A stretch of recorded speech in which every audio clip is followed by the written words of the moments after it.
Paper है वो leak हुए।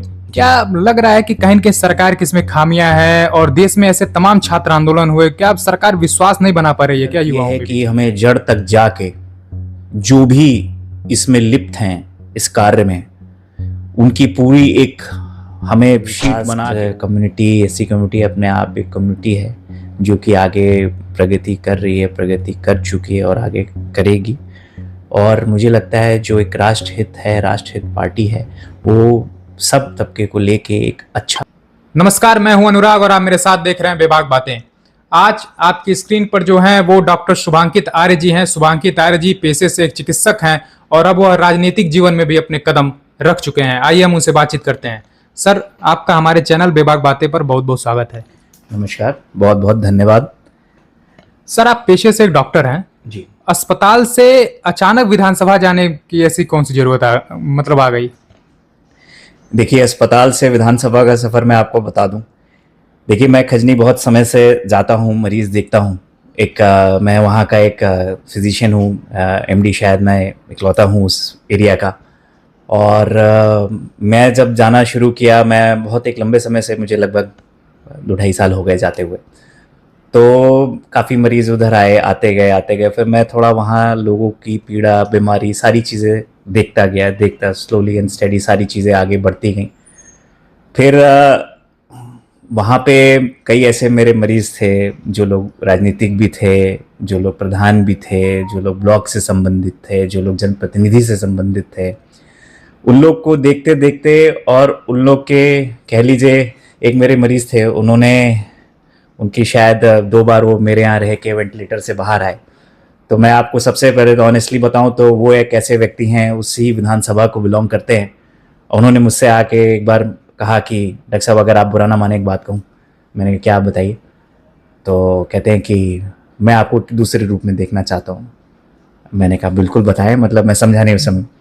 तो उन्होंने कहा कि मैं आपको अपने क्षेत्र के, मतलब एक जनप्रतिनिधि के उस पर देखा। मैंने कहा, अच्छा, तो फिर क्या आप सोच के बताइएगा मुझे। फिर वो प्रकरण था पुराना। फिर धीमे धीमे ये सारी चीज़ें चलती गईं। फिर लोग आते गए।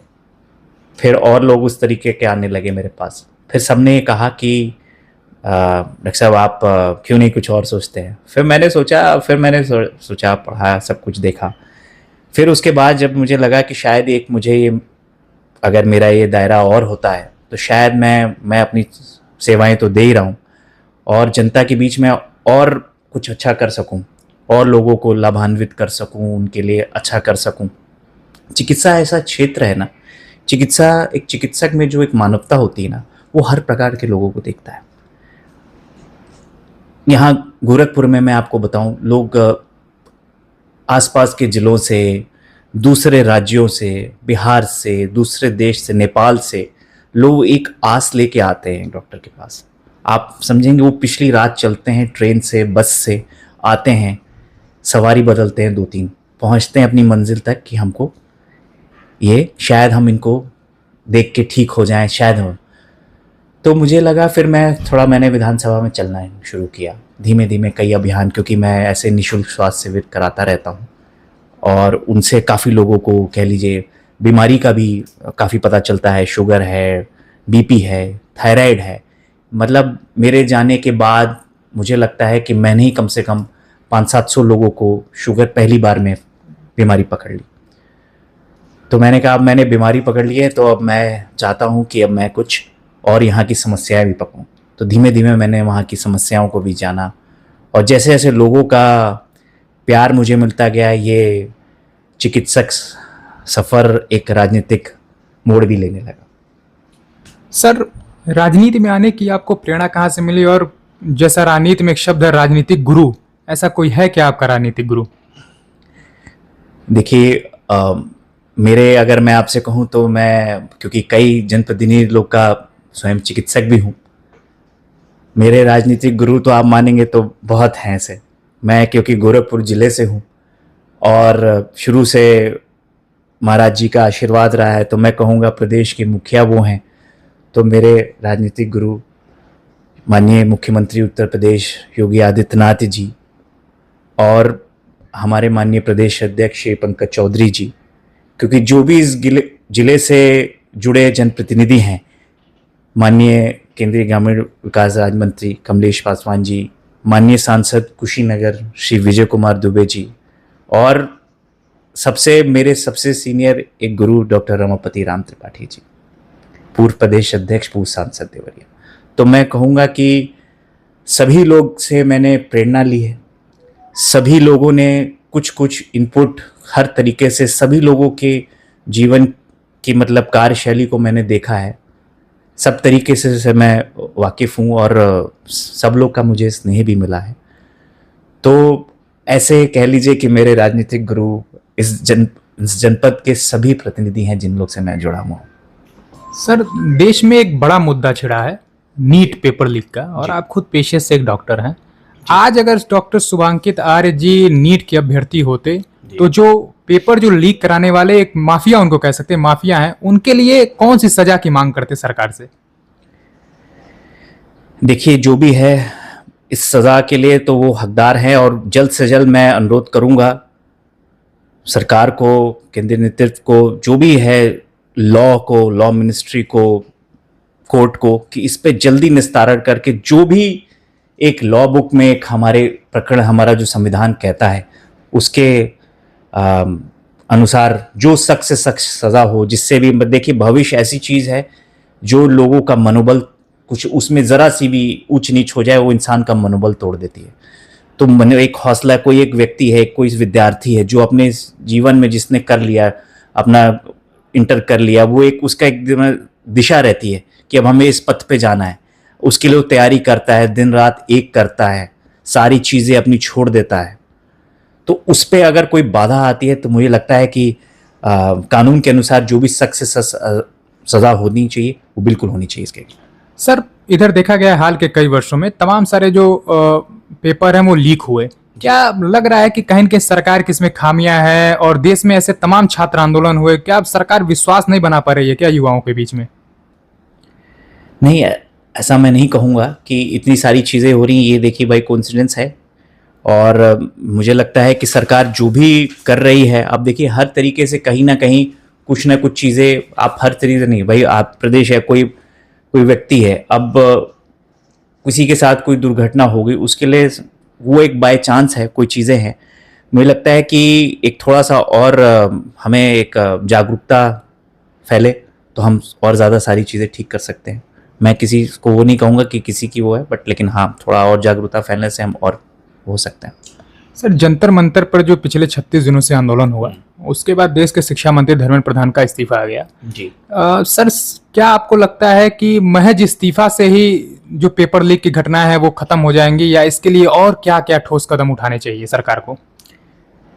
देखिए, इस्तीफे ही सिर्फ उसका एक वो नहीं है विकल्प। उसका विकल्प ये है कि हमें जड़ तक जाके जो भी इसमें लिप्त हैं इस कार्य में, उनकी पूरी एक हमें शीट बना के उनको नामजद करके उन पर कठोर से कठोर कार्यवाही करके पूरा जल्द से जल्द हमें इसका निस्तारण करना चाहिए। वो व्यक्ति जो इसमें टॉप टू बॉटम इन्वॉल्व है, हमें उनको पनिश कराना चाहिए एज सुन एज पॉसिबल।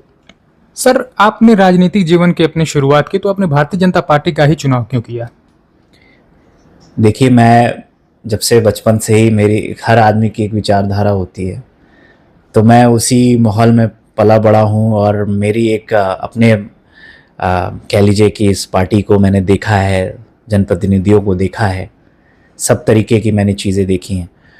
तो एक होता है, एक इंक्लिनेशन होता है, आदमी का झुकाव होता है, तो मेरा उस पथ पे झुकाव होता गया, और मैं खुश हूँ। मैं बहुत वो हूँ, गौरवान्वित फील करता हूँ कि मैं एक ऐसी राष्ट्रहित पार्टी उसमें हूँ। सर, अखिलेश यादव 2024 के लोकसभा चुनाव में एक नारा लेकर के आए पीडीए का, पिछड़ा, दलित और अल्पसंख्यक। जी। सर, दलित एक बड़ा वोट बैंक रहा है हमेशा से इस देश में, और खासतौर पर उत्तर प्रदेश जैसे राज्यों में। सर, एनडीए का जो दलित राजनीति है और इंडिया गठबंधन जो विपक्ष की जो दलित राजनीति है, इन दोनों में फर्क क्या है? देखिए, जो लोग इस पे ही राजनीति करते हैं, मैं उस पे ये बोलना चाहूँगा कि अब हमारा देश आगे बढ़ रहा है, आगे बढ़ चुका है। माननीय प्रधानमंत्री श्री नरेंद्र मोदी जी और उत्तर प्रदेश के यशस्वी मुख्यमंत्री जी श्री योगी आदित्यनाथ महाराज जी के नेतृत्व में ये जो सरकार आगे बढ़ रही है, लोगों का सबका साथ सबका विकास लेके, तो मुझे लगता है कि जातिगत ये सारी चीज़ें इन सब से ऊपर उठ चुके हैं। बिल्कुल हर जगह हर तबका, मुझे लगता है कि सरकार में वो तवज्जो देती हैं, उनको प्रेरित करती हैं और उनके हित में काम करती हैं। तो जो भी है, आप कह लें कि अगर कोई दलित समाज या कोई भी समाज, हमारे उस पार्टी में सबको इक्वल दिया जाता है दर्जा। सर, बीजेपी अपने 10 वर्षों का जो कार्यकाल किया है वो आगामी 2027 के विधानसभा के चुनाव में इंफ्रास्ट्रक्चर, कानून व्यवस्था और विकास को एक मुद्दा बना रही है, जबकि वहीं अखिलेश यादव बार बार पेपर लीक, राम मंदिर चाहवा चोरी जैसे इन विषयों को एक मुद्दा बना रहे हैं। सर, 27 विधानसभा के चुनाव में जनता किसे प्राथमिकता देगी आपके अनुसार? देखिए, जनता वही करेगी जो राष्ट्रहित देश हित में होगा, और मुझे लगता है जो भी समझदार व्यक्ति हैं वो सब कुछ देखते हुए हमारी भारतीय जनता पार्टी को एक अच्छे वोट से, अच्छे मार्जिन से जीत दिलाएगी, और ये आप देखिए होके रहेगा। सर, आप यदि भविष्य में खजनी विधानसभा से विधायक हो जाते हैं तो डॉक्टर शुभांकित आर्य जी के लिए प्राथमिकताएं क्या रहेंगी? देखिए, मैं पेशे से चिकित्सक हूँ, तो सबसे पहले मैं आपको ये बताना चाहूँगा कि एक पीड़ा होती है बीमारी की, इलाज ना हो पाने की, कष्ट होने से, किसी की एक परिवार टूट जाने से, तो जाहिर सी बात है कि अगर मैं चिकित्सा सेवाएं वहाँ सबसे पहले डेवलप कर पाऊँ तो ये मेरे लिए भी बहुत अच्छी बात होगी और पूरे विधानसभा वासियों के लिए बहुत अच्छी बात होगी, क्योंकि अगर हमारा स्वास्थ्य ठीक है तो सारी चीज़ें ठीक है। तो सबसे पहले स्वास्थ्य, उसके बाद हर कुछ, अस्पताल है, जो भी हैं, बैंक्स हैं, सारी चीज़ें, सड़कें हैं, बिजली है, जो एक आदमी देना चाहता है अपने सब लोगों को, जिससे किसी को कोई दिक्कत ना हो, किसी को कष्ट ना हो, किसी को मानसिक तनाव ना हो। तो मुझे लगता है कि अगर आदमी का स्वास्थ्य साथ दे रहा है, वो हेल्दी है, तो वो अपने आप सारी चीज़ें कर लेगा। सर, आप पेशे से डॉक्टर हैं और आपने मेडिकल की व्यवस्थाओं को बहुत करीब से देखा होगा। पिछले दिनों सोशल मीडिया पर गोरखपुर की एक लड़की है, उसका एक वीडियो वायरल होता है कि वो एम्स में उसके भाई का एक्सीडेंट हो गया था, वो वहां पर एडमिट की थी अपने भाई को। उसका वीडियो आता है कि वहां पर एम्स में ऐसी कोई व्यवस्थाएं नहीं है, डॉक्टर बिल्कुल उसका ध्यान नहीं दे रहे हैं, और अभी कुछ दिन पहले यह खबर आती है कि उसके भाई की दुखद मृत्यु हो गई। सर, एक डॉक्टर के लिए मानवता कितनी जरूरी है, और क्या सर वास्तव में एम्स जैसे बड़े संस्थानों में इस समय इस तरह की व्यवस्थाएं अभी तक डेवलप नहीं हो पाई हैं? देखिए, अपना डॉक्टर के लिए सबसे बड़ी चीज़ मानवता होती है। जो भी होता है हम लोग के ओथ में सब कुछ, लेकिन सबसे पहले मानवता प्रथम है, प्रायोरिटी है। और जो भी आप इस बात में कह रहे हैं कि उनके भाई साहब के साथ ये दिक्कत, ये बड़ा दुखद है, लेकिन हमारा जिला प्रगति कर रहा है, वहाँ एक मेडिकल कॉलेज है, एक केंद्रीय इंस्टीट्यूट है, एम्स, तो सुविधा अनुसार जैसे जैसे सारी चीज़ें बढ़ती जा रही हैं उसके अनुसार काम हो रहा है। और उनको, जहाँ तक मुझे संज्ञान है, उनको समय पे वहाँ पे, क्योंकि कुछ सर्जरी से रिलेटेड इशू था, तो उनको समय पे रेफ़र कर दिया गया था। और बट मुझे लगता है धीमे धीमे और भी चीज़ें, सारी सेवाएं बढ़ती जा रही हैं, चिकित्सा सेवाएं।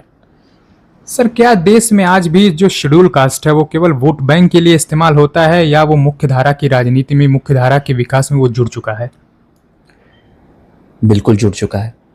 और वोट बैंक में कहा ना कि जो देश हित का सोचता है, वोट बैंक एक ज़रूरी, एक अपना उन लोगों के लिए मुद्दा है कि जो लोग सिर्फ उसी आधार पर राजनीति करना चाहते हैं।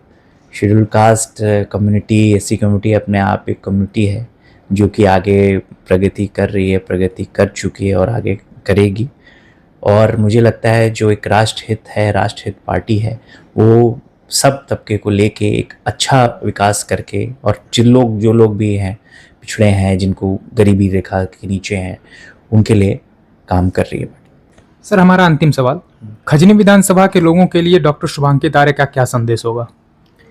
मेरा सारे अपने विधानसभा वासियों से यही संदेश है कि जागरूक हों, और अपने जो भी आप सोचते हैं अपने विधानसभा को, जिस रूप में आपने जैसा भविष्य सोचा है, मैं कोशिश करूंगा कि उस भविष्य को मैं वो आप लोग का सपना साकार करूँ, चाहे वो चिकित्सा सेवा हो, चाहे वो सड़क हो, चाहे वो बिजली हो, चाहे वो पानी संबंध या किसी प्रकार की दिक्कतें लोगों को जो आम रूप से आती हैं वो ना हो।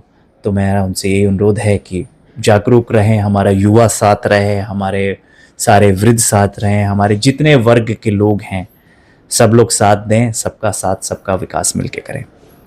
यह थे हमारे साथ डॉक्टर शुभांकित आर्य जी, जिनसे वर्तमान राजनीतिक परिदृश्य और उत्तर प्रदेश में होने वाले आगामी 2027 विधानसभा के चुनाव पर चर्चा हो रही थी। हमसे जुड़े रहने के लिए आप बने रहिए बेबाक बातें के साथ। तब तक के लिए धन्यवाद, नमस्कार।